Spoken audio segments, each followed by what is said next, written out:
Proyección de cráneo. Proyección anteroposterior de cráneo. Es la porción principal sostenida sobre el buqui mural con un trazo orbitomeatal corresponde ser similar al rayo. Se utiliza un chasis de 24 por 30 longitudinal. El paciente debe estar en posición bipedestación con el cuello y la cabeza rectos o derechos y los brazos extendidos hacia el suelo semejantes al cuerpo. El criterio de evaluación: en las orillas principales de los peñascos se ubica justo por debajo de los rebordes supraorbitarios y el trayecto entre el trazo sin nombre y la bóveda temporal. Proyección lateral. La cabeza está sostenida sobre el buqui mural de tal forma que el plano medial sagital permanezca semejante al chasis. El chasis es de 24 por 30 apaisado, que significa 10 por 12 pulgadas. El paciente debe estar en posición bipedestación o de cúbito semiprono. Criterios de evaluación: añadiendo el centro auditivo externo, techos de las órbitas y la apófisis clinoides. Proyección axial.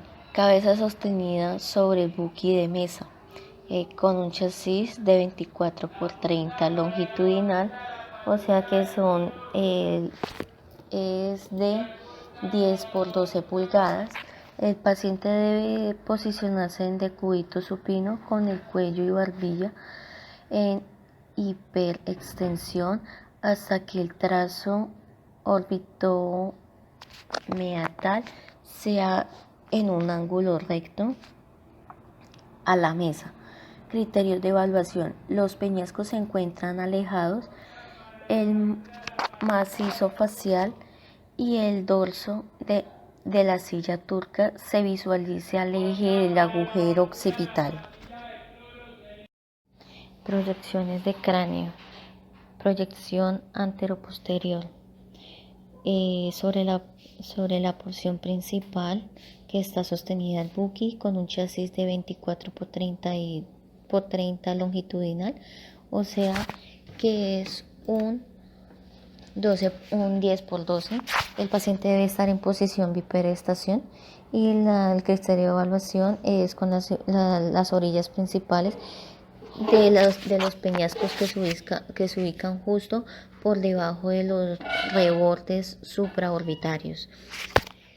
El siguiente es proyección lateral, que la cabeza se sostiene sobre el buqui mural con un chasis de 10 por 12. La posición del paciente debe estar en bipedestación o en decúbito semiprono.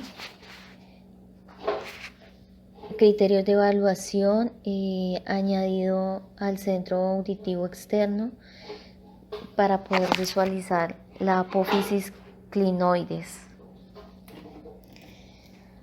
Proyección axial con la cabeza sostenida al buqui con un chasis de 24 por 30, o sea que es un chasis de 10 por 12. El paciente debe estar en decúbito supino.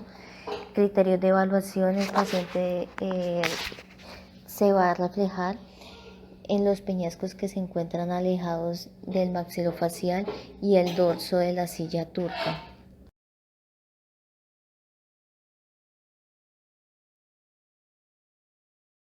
La órbita que realiza el Canva de 15 grados para senos paranasales y de 30 es para órbita, es decir, de 20 a 25, como lo hice, es mejor hacerlo de 30 para que se haga el reborde orbitario en ambas. El Waters, la angulación es de 55, es decir, un poquito más inclinada a la cabeza.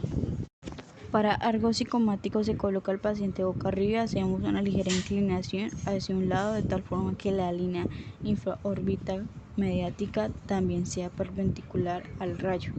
Y también lo mismo con una técnica bastante bajita para ver el arco cigomático. La proyección de Hirsch se conoce como instrumento vertical o basal de Rey. Se coloca al paciente al extremo de la mesa y lo colocamos con una inclinación de tal forma que la línea infraorbitamática sea perpendicular al rayo central formando un ángulo de 90 grados. También se puede sentar al paciente al borde de la mesa y que extiende la cabeza hacia atrás. El canvas es parecido al postero anterior. Se coloca la frente y la nariz pegada a la mesa y la línea órbita mediática perpendicular.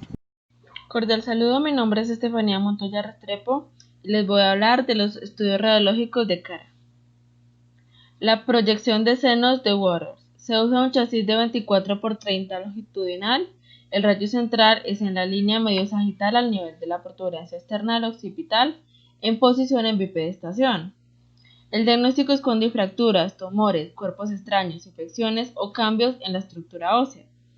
La nariz y mandíbula deben estar apoyados contra el buque mural y la línea órbito-meatal debe formar unos 35 grados con el buque. Los senos maxilares deben observarse con nitidez, bordes petrosos por debajo de los maxilares y los senos maxilares y las órbitas deben observarse sin rotación. Proyección de senos de Caldwell. Se usa un chasis de 24 por 30 longitudinal. El rayo central es a nivel de la línea medio sagital, 5 centímetros por encima de la protuberancia externa del occipital, en posición en bipedestación. El diagnóstico es cuando hay fracturas, tumores, cuerpos extraños, infecciones o cambios en la estructura ósea.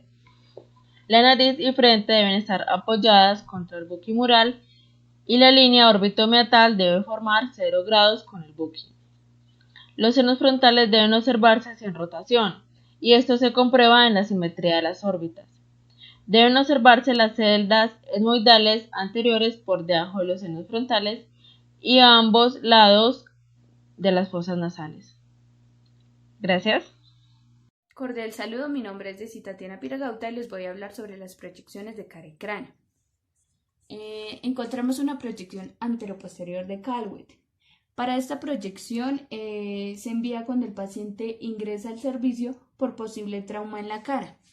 Para esta proyección necesitamos un chasis de 24 por 30. La posición del paciente tiene que ser en bipedestación y para los criterios debemos observar los huesos propios de la cara. El centraje tiene que ser a nivel de los cornetes. Para la proyección lateral, el paciente ingresa al servicio por trauma en cráneo. En esta proyección debemos ubicar al paciente en bipedestación o de cúbito supino lateral izquierdo. Observamos un chasis de 24 por 30. El centraje tiene que ser a nivel del hueso temporal y podemos observar el temporal, el cigomático, huesos lacrimales, el frontal, maxilar superior y maxilar inferior, rama mandibular y región cervical. Para la proyección de Water necesitamos un chasis de 24 por 30. La posición del paciente tiene que ser en bipedestación y para los criterios debemos observar huesos propios de la cara. El centraje tiene que ser a nivel de maxilares, de los maxilares, y podemos observar ala menor del esfenoides, seno maxilar, seno frontal, ala mayor del esfenoides, cigomático, septo nasal y mandíbula. Buen día, mi nombre es Xiomara Mateus y en esta oportunidad les hablaré sobre la proyección postero-anterior de la mandíbula. En la proyección posterior axial de las ramas mandibulares, el chasis debe ser de 18 por 24 en un sentido longitudinal. El paciente debe estar en la posición en decúbito prono. Se debe centrar el plano sagital medio de la cabeza del paciente en la línea media del receptor de la imagen. Se le va a pedir al paciente que contenga por unos segundos la respiración, que la tenga suspendida. El rayo central va dirigido al punto medio entre la articulación temporomandibular con una angulación cefálica de 30 grados. En la proyección posterior anterior del cuerpo mandibular, el chasis igualmente va a ser de 18 por 24 en sentido longitudinal. El paciente va a estar en decúbito prono. Se centra el plano sagital medio de la cabeza del paciente en la línea media del receptor de imagen. El paciente igualmente debe tener la respiración suspendida por unos segundos. El rayo central es perpendicular a la altura de los labios y en esta imagen se muestra el cuerpo mandibular, como lo podemos observar aquí en el rayo X. Buen día, mi nombre es Xiomara Mateus y en esta presentación hablaremos sobre la proyección lateral oblicua de mandíbula. En la proyección lateral oblicua de mandíbula se debe tener un chasis de 8 por 10 centímetros, la cabeza del paciente se debe inclinar hacia el lado que se va a radiografiar, el chasis se debe poner en el lado que se va a radiografiar, la línea orbitromatrial quedará perpendicular, el plano coronal del paciente quedará sobre la línea longitudinal del chasis y la línea sagital quedará paralela al plano del estudio. El rayo central va perpendicular al chasis de la zona del primer molar inferior del lado a radiografiar y a 2 centímetros por debajo del ángulo de la mandíbula del lado opuesto a radiografiar. Esta proyección se toma cuando los pacientes están con problemas de la apertura bucal por fracturas, por procesos infecciosos o tumorales.